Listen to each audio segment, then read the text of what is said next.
Welcome, Mark Buitenhek, Global Head of Transaction Services at ING. You once said in an earlier interview, you are stupid if you don't look into the advantages of blockchain. Why is that?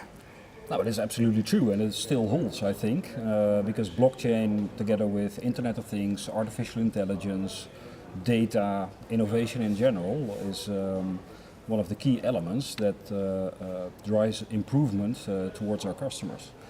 So blockchain is one of them. It's not the only thing, and in the end it is about customers, of course, but it has so many promises in itself that you would be stupid not to look into it. And is this something you are telling your colleague bankers once in a while, or are they convinced that you're right? Well, to be honest, if you look at the consortia around the world, the big consortia, R3, Hyperledger, etc., they're fully engaged with that. I was at Cybos, it's a huge conference by Swift this year, last year. The rooms that were most packed, where there were the most people, were on blockchain. Everybody's really interested in that matter, and I don't need to convince them. No. So that's that. Mission complete. Could you say that banks are in a soul-searching phase at the moment?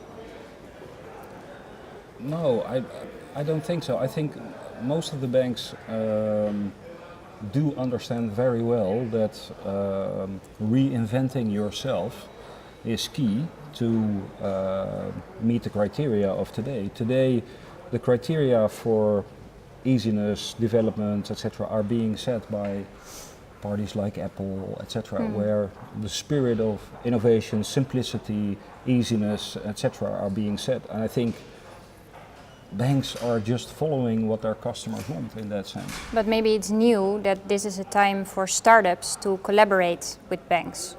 Oh, absolutely. And as ING, where innovation is one of the key elements of our strategy, underpinning our client-focused strategy, we embrace innovation. And if you listen to our CEO and what the teams here around you are saying, innovation, collaborating with small startups, but also with big startups, is absolutely normal. And let's not forget, in the 80s and 90s, where banks were also still around, they invented ATMs, the money machines, etc. The automation in its early stages, the banks were there first, right? Yeah, so but now you have to follow this technology, right? I mean, you have. I won't say that much technology. Technology enables things that weren't possible in the early days. So, in that sense, we must still remember that technology is an enabler, but yeah, well, the combination of mobile, Internet of Things, blockchain, etc., unlock it's one of the elements. New possibilities. So, describe for me your definition of an innovative banker in the blockchain sector. An innovative banker in the blockchain sector. Yeah. So, what kind of characteristics does he or she have? Well, I think personally, I'm one of them. Yeah, that's right. So, describe yourself. So you're looking at an innovative banker. No, it has to come with a drive to make things simpler for our customers. That is one. Be very open and curious what is happening, not only with our customers, but also what's happening in IT. And a big example, when I started with blockchain many years ago, we posted a question on our intranet, actually our internal WhatsApp, asking a question, who knows what about blockchain? And within the hour, I got 100 reactions, 99 of them coming from IT. So our IT staff was way ahead in terms of thinking about the possibilities of blockchain. Yeah. And that taught me a very valuable lesson, that the distinction between what we call business people within the bank and the IT people, we should immediately erase. It is about the joint group coming up with new ideas from a customer perspective. Yeah. So now you're here at the Dutch Blockchain Hackathon as a partner also. What's the role of ING in this whole program? Because it's a very intense program. What is your involvement? Well, first of all, as a partner, making sure that people are invited here and that we have this room. But I think most important, being part of the advisory board, shaping the context of and the content of the hackathon. We deliver use cases. So our team in the past few months have come up with interesting use cases that we can use, and we'll of course deliver a group of IT people that will actually start to build stuff in collaboration with the other parties. Yeah, about the technical part, we not only need technical changes, of course, but also a way of thinking has to change, right? So, do you think participating in this hackathon will also do something about that, or is it already happening? I can tell you, the first hackathon we had is 3 or 4 years ago already, where we saw the enormous enthusiasm of our IT people. ING here in the Netherlands has adopted what we call the Spotify model, where in small groups of people, IT, business, marketing, etc. collaborate. We don't have an hierarchical structure anymore. Banks all over the world, large corporates, small corporates, visit us to see how we're doing, actually. So in that sense... You're proud of that, huh? I am really proud of that, and what we see is it brought an enormous change, and so in that sense you're right. It needs a change in mindset to be able to do this. But do you really see that also after the crisis and everything? Do you think this whole blockchain thing also changed that?